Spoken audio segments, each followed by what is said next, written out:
എൻ്റെ വീട്ടിലുണ്ടായിരുന്നൊരു പഴയ കറി എടുത്ത് എയ്യിൻ്റെ തലയിൽ കൂടെ ഒഴിച്ചിട്ടുണ്ട്. വേറെ അതിൽ പറയുന്നതൊക്കെ വ്യാജാണ്. പിന്നെ അവർ തന്നെ സ്വന്തമായിട്ടാണ് തല്ലി പൊളിച്ചത്. കഴിഞ്ഞ ദിവസം തിരുവമ്പാടിയിൽ KCB ഓഫീസ് അജ്മൽ എന്ന് പറയുന്ന ഒരു ചെറുപ്പക്കാരനും അദ്ദേഹത്തിന്റെ ഒരു കൂട്ടാളിയും ഒരു സുഹൃത്തും കൂടെ ചേർന്ന് അടിച്ചു തകർത്ത് ഏകദേശം 3 ലക്ഷം രൂപയോളം നാശനഷ്ടം വരുത്തുകയും അതിന്റെ തുടർച്ചയായിട്ട് ഈ അജ്മലിന്റെ വീട്ടിലെ വൈദ്യുതി കണക്ഷൻ KCBയുടെ ഉന്നത ഉദ്യോഗസ്ഥർ നേരിട്ട് ചെന്ന് അത് കട്ട് ചെയ്യുകയൊക്കെ ചെയ്തൊരു വിഷയമുണ്ട്. അപ്പോൾ തിരുവമ്പാടിയിൽ ഇവര് പല രീതിയിലുള്ള കാര്യങ്ങൾ, അതായത് അജ്മലിന്റെ കുടുംബം ഒരു കാര്യം പറയുന്നു, അജ്മലിന്റെ അവിടുത്തെ KCB ഓഫീസിലെ അജ്മൽ ചെയ്ത കാര്യങ്ങളെ കുറിച്ച് KCB ഉദ്യോഗസ്ഥർ, അങ്ങനെ പല രീതിയിലുള്ള വാർത്തകൾ പുറത്തു വരുന്നുണ്ട്. അപ്പൊ അതിന്റെ കുറച്ച് കാര്യങ്ങൾ സംസാരിക്കാനാണ്. ഇനിയിപ്പം ഈ അജ്മല് KCB ഓഫീസിൽ പോയി KCB ഓഫീസിലെ 10 ഉദ്യോഗസ്ഥരെ അജ്മല് അടിച്ച് പരിക്കേൽപ്പിച്ചു. KCB ഓഫീസിലെ ഉപകരണങ്ങൾ മുഴുവൻ തല്ലി തകർത്തു. അവിടെ ഒരുപാട് കാര്യങ്ങൾ അവരുടെ ജോലിയെ ബാധിക്കുന്ന രീതിയിൽ അജ്മലിന്റെ അവിടുത്തെ ആ പ്രകടനം കൊണ്ട് സംഭവിച്ചു എന്നൊക്കെ പറഞ്ഞിട്ട് കുറേ വാർത്തകൾ.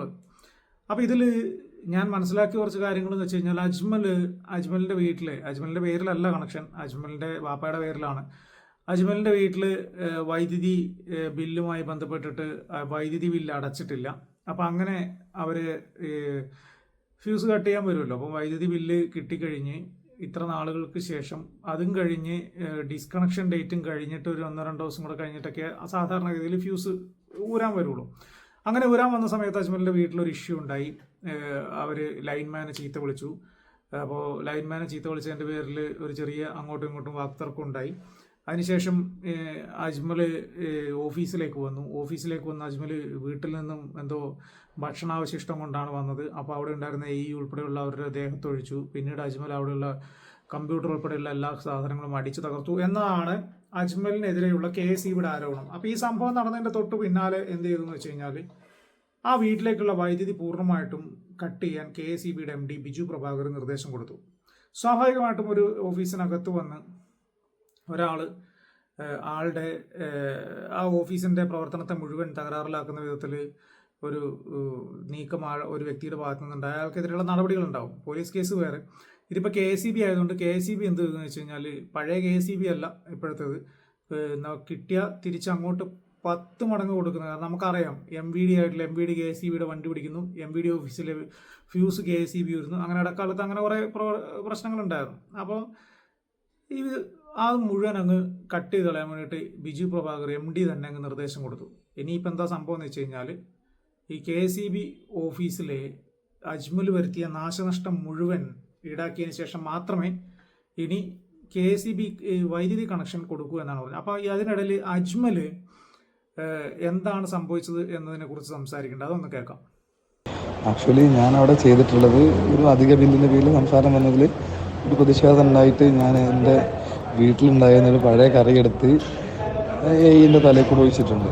വേറെ അതിൽ പറയുന്നതൊക്കെ വ്യാജാണ്. പിന്നെ അവർ തന്നെ സ്വന്തമായിട്ടാണ് തല്ലി പൊളിച്ചത്.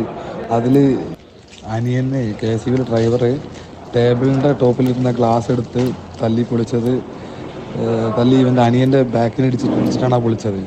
അതൊക്കെ ഞങ്ങൾ പൊളിച്ചു എന്നാണ് പറഞ്ഞത്. അനിയൻ്റെ തലക്ക് അടി ഇട്ടിട്ടുണ്ട് വേറൊരു ടേബിളിൻ്റെ ഡോർ എടുത്തിട്ട്. അതുപോലെ കമ്പ്യൂട്ടർ കൊണ്ട് അനിയനെ തല്ലിയിട്ടുണ്ട്, കമ്പ്യൂട്ടറിൻ്റെ മോണിറ്റർ കൊണ്ട്. അതൊക്കെ ഞങ്ങളെ പേരിൽ വരാൻ വേണ്ടിയിട്ട്. അതുപോലെ ഈ സംഭവം ഫുള്ള് റെക്കോർഡ് ചെയ്ത ഒരു ഫോണുണ്ട്. ഞാൻ ഇവിടുന്ന് KCBൻ്റെ ഉള്ളിലേക്ക് കയറി പോകുന്നത് മുതൽ ഇറങ്ങി വരുന്നത് വരെയുള്ള ഫുൾ റെക്കോർഡ് ചെയ്തൊരു ഫോണുണ്ട്. ആ ഫോണ് ഈ KCBൻ്റെ AV എൻ്റെ കയ്യിൽ നിന്ന് പിടിച്ചു വെച്ചിട്ടുണ്ട്. ആ ഫോണ് പുറത്തേക്ക് വന്നാൽ ഇപ്പോൾ കാണുന്നതൊക്കെ നേരെ തിരിച്ചാവും. അതിന് എന്നെ മർദ്ദിക്കുന്ന, എൻ്റെ അനിയനൊക്കെ മർദ്ദിക്കുന്ന ഫുൾ വീഡിയോ അതിലുണ്ട്. അവരുടെ മീറ്റിങ്ങിൽ പങ്കെടുത്ത എല്ലാവരും ചേർന്ന് എന്നെ മർദ്ദിക്കുന്ന വീഡിയോ ഉണ്ട് അതിൽ. അപ്പോൾ ആ ഫോണ് ഇവർ പോലീസും KCBയും ഒത്തുകളിച്ചുകൊണ്ട് ആ ഫോണ് പിന്നെ ഹാജരാക്കുന്നില്ല. ഞാനിപ്പോൾ മജിസ്ട്രേറ്റിന് മുമ്പിൽ പോയി പറയാൻ പോവുകയാണ്, ആ ഫോണ് ഹാജരാക്കാൻ വേണ്ടിയിട്ട് പറയാൻ പോവുകയാണ്. അപ്പോൾ ഇതൊന്ന് പുറത്തറിയിക്കാൻ വേണ്ടി, ആ ഫോണിൽ എല്ലാം സത്യമായിട്ട് ഡീറ്റെയിൽ ആയിട്ടുണ്ട്. ബാക്കി ഇവർ പറയുന്നത് മുഴുവൻ കളവാണ്. ആ ഫോൺ എത്രയും പെട്ടെന്ന് പുറത്തു കൊണ്ടുവരാനുള്ള നടപടികൾ ഉണ്ടാക്കാൻ എല്ലാവരും സഹകരിക്കണം എന്നുകൂടി അഭ്യർത്ഥിക്കണം. കേട്ടല്ലോ അജ്മൽ പറഞ്ഞത്. ഞാൻ KCB ഓഫീസിനകത്തേക്ക് കയറുന്നത് മുതൽ അവിടെ നടന്ന കാര്യങ്ങൾ മുഴുവൻ റെക്കോർഡ് ചെയ്തൊരു ഫോണുണ്ട്. അത് മജിസ്ട്രേറ്റിന് മുന്നിൽ ഞാൻ അറിയിക്കാൻ പോവുകയാണ്. ആ ഫോൺ ഹാജരാക്കാനുള്ള നടപടികൾ ഉണ്ടാവണമെന്നുള്ളത് ശരിയാണ്. സ്വാഭാവികമായിട്ടും അങ്ങനെ ഒരു ഫോൺ ഉണ്ടെങ്കിൽ അത് മജിസ്ട്രേറ്റിന് മുന്നിൽ ഹാജരാക്കണം. ഇതിൽ എന്താണ് വസ്തുത എന്നുള്ളത് കൃത്യമായിട്ട് അറിയില്ല. വേറൊരു സാധനം കൂടെ ഉണ്ട്. KSEB ഓഫീസാണ്. CCTV വിഷ്വൽസ് ഒക്കെ ഉണ്ടാവാം. CCTV വിഷ്വൽസ് ഉണ്ടെങ്കിൽ ആ CCTV വിഷ്വൽസ് ഒക്കെ കോടതിയിൽ ഹാജരാക്കേണ്ടി വരും. കാരണം ഇത്രയും സെൻസേഷണൽ ആയിട്ടുള്ള ഒരു വിഷയമാണ് ആ CCTV വിഷ്വൽസ്. അവിടുത്തെ മാത്രമല്ല, ആ KSEB ഓഫീസിന് പുറത്തുള്ള CCTV വിഷ്വൽസ് ഉൾപ്പെടെ പോലീസ് പരിശോധനയ്ക്ക് വിധേയമാക്കും. പരിശോധനയ്ക്ക് വിധേയമാക്കുന്നത് മാത്രമല്ല, പ്രതിഭാഗം ആയിട്ടുള്ള അജ്മലിന്റെ വക്കീൽ സ്വാഭാവികമായിട്ടും ഇത് കോടതിയിൽ ചോദ്യം ചെയ്യും. അപ്പോൾ കോടതിയിൽ ഹാജരാക്കുകയും ചെയ്യേണ്ടി വരും. എന്തായാലും തിരുവമ്പാടി KSEB ഓഫീസിൽ കറിയായിട്ട് പോയിട്ട് എയുടെ തലയിലേക്ക് കൂടെ ഒഴിച്ചു എന്ന കാര്യം അജ്മൽ സമ്മതിക്കുന്നുണ്ട്. അത് സ്വാഭാവികമായിട്ട് അവർക്ക് അവരുടേതായ രീതിയിൽ പരാതി പോകാം. അത് അക്രമം ആകാം, ആക്രമിച്ചു എന്ന രീതിയിലേക്ക് പരാതി കൊടുക്കാം. അതോടൊപ്പം തന്നെ അവരുടെ ഓഫീസിന്റെ പ്രവർത്തനത്തെ തടസ്സപ്പെടുത്തി എന്ന രീതിയിലും പരാതി കൊടുക്കാം. എന്തായാലും കേസ് അജ്മലിനെതിരെയുള്ളത് സ്ട്രോങ് ആയിരിക്കും, അതിലൊരു സംശയം വേണ്ട. ബാക്കി അവിടുത്തെ നഷ്ടപരിഹാരങ്ങൾ, അതായത് സാധനങ്ങൾ അടിച്ചു പൊളിച്ചു എന്നതിനെ കുറിച്ചുള്ള കാര്യങ്ങളൊക്കെ ആയിരിക്കും ഇനിയൊരു വിവാദം അല്ലെങ്കിൽ ഒരു തർക്കം നിലനിൽക്കാൻ പോകുന്നുള്ളൂ. ബാക്കി അജ്മൽ ഓഫീസ് ആക്രമിച്ച് അവർ ചെയ്തു എന്നുള്ള, ആ ഓഫീസ് പോയി ഇവ കാര്യങ്ങൾ ചെയ്തു എന്നത് അജ്മൽ തന്നെ ഈ ഓഡിയോയിൽ സമ്മതിക്കുന്നുണ്ട്. അപ്പം എന്തായാലും ഇനി വരും ദിവസങ്ങളിൽ ഇതുമായി ബന്ധപ്പെട്ട കേസ് KSEB എന്താണ്, എങ്ങനെയാണ് മുന്നോട്ട് കൊണ്ടുപോകുന്നത് എന്നതൊക്കെ നമുക്ക് കാണാണ്ടിരിക്കുന്ന ഒരു കാര്യം കൂടി.